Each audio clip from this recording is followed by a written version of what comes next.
এই প্রধানমন্ত্রী চাইছেন পশ্চিমবাংলার মানুষ এগিয়ে যাক, পরিবর্তন হোক, পড়াশোনা, চাকরি বাকরি, চিকিৎসা এখানে কলকাতায় বাংলায় বসে জঙ্গলমহলে বসে পাক।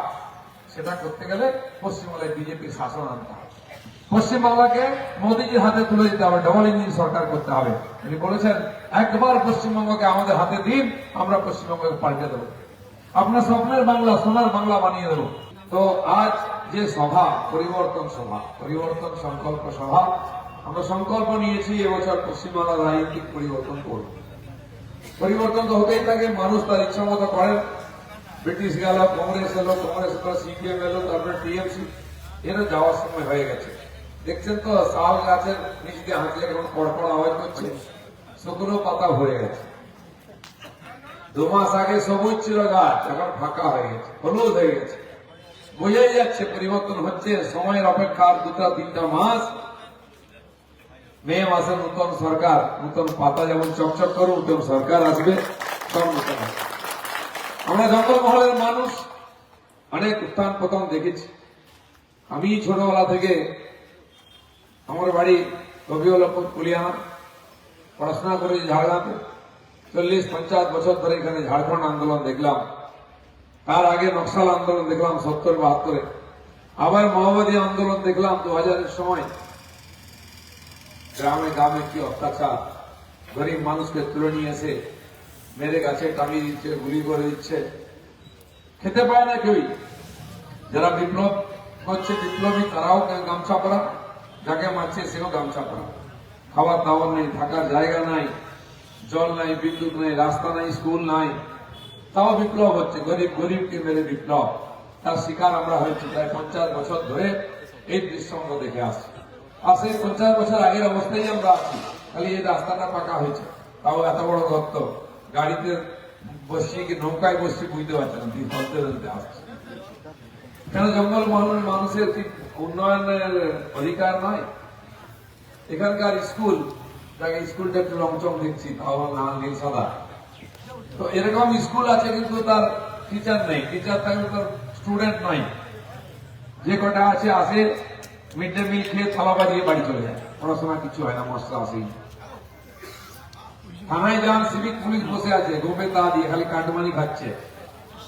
গন্ডগোল হলে একটা রিপোর্ট নেবে না, একটা এফআইআর নেবে না। হসপিটাল আছে, সকাল থেকে লাইন মানুষের, ডাক্তার কখন আসবে ঠিক নাই, নার্সও নাই। সুপার স্পেশালিস্ট হসপিটাল সব জায়গায় হয়ে গেছে। কিসের সুপার স্পেশালিস্ট ভাই? সাধারণ চিকিৎসা হয় না, ওষুধ নাই, ডাক্তার নেই। রাত্রেবেলাকে ওষুধ হলে ওখানে যদি যান, জ্যান্ত আর ফিরবে না, কোনো চান্স নেই। দিদি আবার নতুন নতুন কিছু ফান্ডা শুরু করেছে, পথের সাথী, দেখেছেন কিনা? যেখানে সেখানে রাস্তার ধারে নীল সাদা রঙের হোটেল। কি হয় পথের সাথী ভাই? আপনি ঢুকতে পারবেন না। সন্ধ্যাবেলা কাটমানি খোররা মিলিত ভাবে বোতল নিয়ে বসে পড়লো ওখানে, খুব মজ মস্তি চলছে, খাওয়া দাওয়া চলছে। আপনার রাস্তার টাকা, জলের টাকা, বিদ্যুতের টাকা, আবাস যোজনার টাকা, শৌচালয়ের টাকা ঝেড়ে, পঞ্চায়েত জেলা পরিষদ সমিতির টাকা ঝেড়ে ওখানে গিয়ে ফুর্তি হচ্ছে। পথের সাথী, কার সাথী? রাস্তায় লেখা আছে পথশ্রী, আপনি এদিকে পরের দিকে তাকিয়ে হাঁটুর হুমড়ি খেয়ে পড়ে যাবেন। পথশ্রী না হতশ্রী? রাস্তা কোথায়? গর্তের মধ্যে রাস্তা, রাস্তার মধ্যে গর্ত, তাও হয়ে যায়। দিদিমণি আমাদেরকে তাই দিয়েছে। ব্রিটিশ আমল থেকে আমরা লড়াই করছি, একবেলা মুড়ি খেয়ে, একবেলা পান্তা খেয়ে, কোমরে গামছা গুঁজে দিয়ে জঙ্গলমহলের মানুষ লড়াই করছে। জঙ্গলে কাঠ কাটতে গেলে হয় ভাগে ধরবে, নয় হাতিতে ধরবে। ব্রিটিশ আমলে ব্রিটিশ মারতো আমাদের পূর্বপুরুষরা। এই জঙ্গলমহলের ভূমিপুত্র রঘুনাথ মুর্মুর মূর্তি আছে আমাদের জেলার শেষ প্রান্তে, বর্ধমান যাওয়ার রাস্তায়, হয়তো দেখে থাকতে পারবেন। আমি একবার গেছিলাম। এই জঙ্গলমহলের ভূমি বিদ্রোহের, ভূমি আন্দোলনের নেতা রঘুনাথ মুর্মু, কাঁধেতে বন্দুক ঝুলানো আছে। রঘুনাথ সিং ভূমি সম্প্রদায় ছিলেন, তো তিনি ব্রিটিশের বিরুদ্ধে লড়াই করেছেন। এখানকার এই সাঁওতাল, ভূমিজ, মুন্ডা, কেড়িয়া, সবর, মাহাতো, কুর্মী থেকে আরম্ভ করে ধোপা, নাপিত, তাঁতি, যত এখানকার পিছিয়ে থাকা মানুষ, এসটি, এসসি, ওবিসি, তারা যুগ যুগ ধরে লড়াই করে আসছেন এই জমিকে নিজের হাতে রাখার জন্য। লাল মাটিতে ঘাম ঝরিয়ে তারা চাষ করেন, কখনো বৃষ্টি হয়, কখনো হয় না। পান্তাকে আনন্দে থাকেন, কারো কাছে মাথা নত করেনি। এখনো কিন্তু সেই শোষণ আমাদের চলেছে।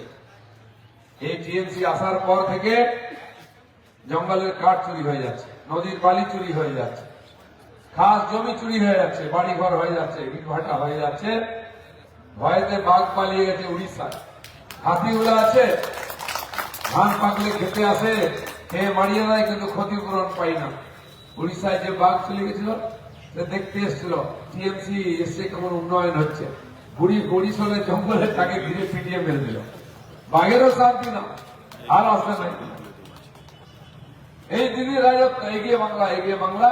বাংলার মানুষ পিছিয়ে যাচ্ছে, আর নাহলে বাংলা ছেড়ে চলে যাচ্ছে। এখান থেকে ছেলে পুলেদের চাকরি করতে হলে ঝাড়খণ্ডে রাঁচি, টাটানগরে যেতে হবে, উড়িষ্যায় যেতে হবে, আর নাহলে তামিলনাড়ু, কর্ণাটক, মুম্বাই, চেন্নাই, দিল্লি, রাজস্থান, গুজরাট যেতে হবে।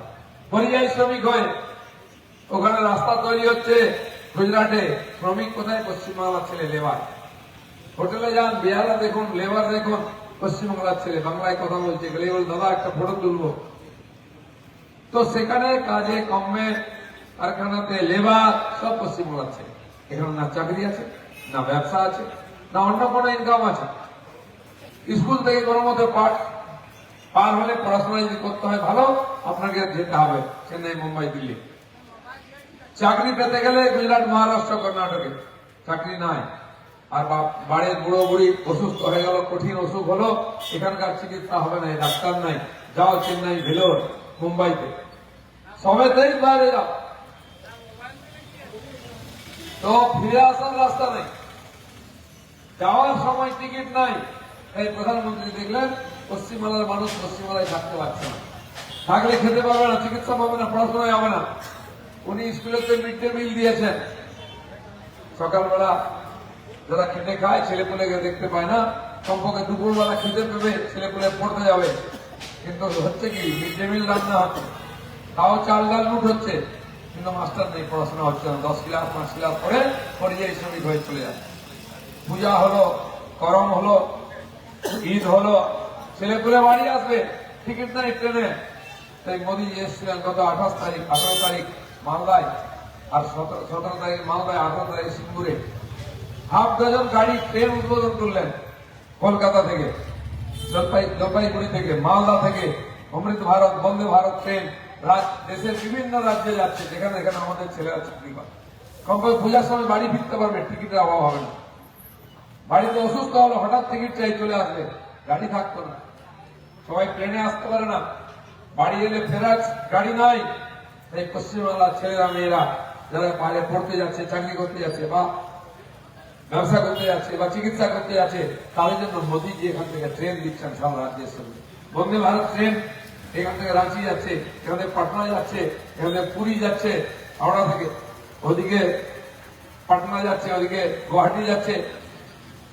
একদিন সিটিং অ্যারেঞ্জমেন্ট ছিল, এখন বন্দে ভারত স্লিপার হয়েছে।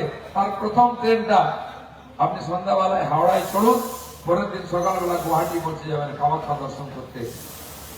স্লিপারে শুয়ে পড়ুন, টিকিট কেটে পৌঁছে যাবেন, আবার পরের দিন সন্ধ্যাবেলা চড়ুন, বাড়ি চলে আসবেন। প্রথম স্লিপার বন্দে ভারত কলকাতা থেকে, কালীঘাট থেকে কামাখ্যা, এখানেই চালু হলো, প্রধানমন্ত্রী দিয়ে গেছেন। এই প্রধানমন্ত্রী চাইছেন পশ্চিমবাংলার মানুষ এগিয়ে যাক, পরিবর্তন হোক, পড়াশোনা, চাকরি বাকরি, চিকিৎসা এখানে কলকাতায়, বাংলায় বসে, জঙ্গলমহলে বসে পাক। সেটা করতে গেলে পশ্চিমবাংলায় বিজেপির শাসন আনতে হবে, পশ্চিমবাংলাকে মোদীজির হাতে তুলে দিতে হবে, ডবল ইঞ্জিন সরকার করতে হবে। তিনি বলেছেন একবার পশ্চিমবঙ্গকে আমাদের হাতে দিন, আমরা পশ্চিমবঙ্গকে পাল্টে দেবো, আপনার স্বপ্নের বাংলা, সোনার বাংলা বানিয়ে দেবো। এখানকার ছেলে মেয়েদেরকে, বুড়ো বুড়ি বাবা মাকে ছেড়ে অন্য রাজ্যে যেতে হবে চাকরি করতে, বাবা মাকে চিকিৎসার জন্য জমি বিক্রি করে অন্য রাজ্যে যেতে হবে না, এখানেই চিকিৎসা হবে, হসপিটালে ডাক্তার হবে, স্কুলে মাস্টার হবে, থানায় পুলিশ হবে, বাড়ির সামনে পানীয় জল হবে, রাস্তা পাকা হবে, বিদ্যুতের আলো জ্বলবে। সেটা তখনই সম্ভব যখন বিজেপি আসবে। যে রাজ্যে বিজেপি ক্ষমতায় আছে, দেখে আসুন, আপনারা বেড়াতে যান, তীর্থ করতে যান, দেখছেন ছেলেরা বাইরে চাকরি করছে, তাদের কাছ থেকে শুনেন। গত বছর আমরা উত্তরপ্রদেশে গেছিলাম মহাকুম্ভে স্নান করতে, আপনারা হয়তো অনেকে গেছেন, ট্রেন ফ্রি ছিল, আমরা গাড়ি নিয়ে গেছি। তো রাত ভর রাস্তায় দাঁড়িয়ে আছে, লক্ষ লক্ষ গাড়ি আটকে গেছে, তারা কষ্ট নেই, জানে আজ হোক কালো পৌঁছবো, ডুব মারবো, মুড়ি ছিঁড়ে নিয়ে গেছে, খাচ্ছে আর যাচ্ছে। কিন্তু রাস্তায় কোনো ঝামেলা হয়নি, দেরি হয়েছে। কোটি কোটি মানুষ রাস্তায় নেমে গেছে, 65 কোটি লোক স্নান করলো। দুনিয়ার 100টা দেশ থেকে লোক এসেছিল স্নান করতে, কুম্ভ স্নান যে কি হয় দেখি। বিদেশের লোকেরা গিয়ে 1 মাস থেকেছে। বিশ্বের সবচেয়ে বড় ধনী বিল গেটস তার স্ত্রী এসছিলেন, 1 মাস কল্পবাস করেছেন তাঁবুতে থেকে ওখানে। ইসরায়েলের প্রধানমন্ত্রীর মেয়ে এসছে, অন্যান্য দেশ থেকে এসছে, ইউরোপ আমেরিকা থেকে দেখতে যে ভারতবর্ষে কি এমন হয়েছে, কোটি কোটি লোক এসে স্নান করছে। কিন্তু সারা ভারতবর্ষ থেকে লোক এলো গেল, কোনো গন্ডগোল নেই, ঝামেলা নেই, রাস্তায় চুরি ডাকাতি চিন্তাই নেই, কারো গায়ে হাত দেয় না, ঢিল মারেনি। এই হচ্ছে আইন শৃঙ্খলা। বিজেপির রাজত্ব, সারা ভারতবর্ষে শান্তি হয়েছে।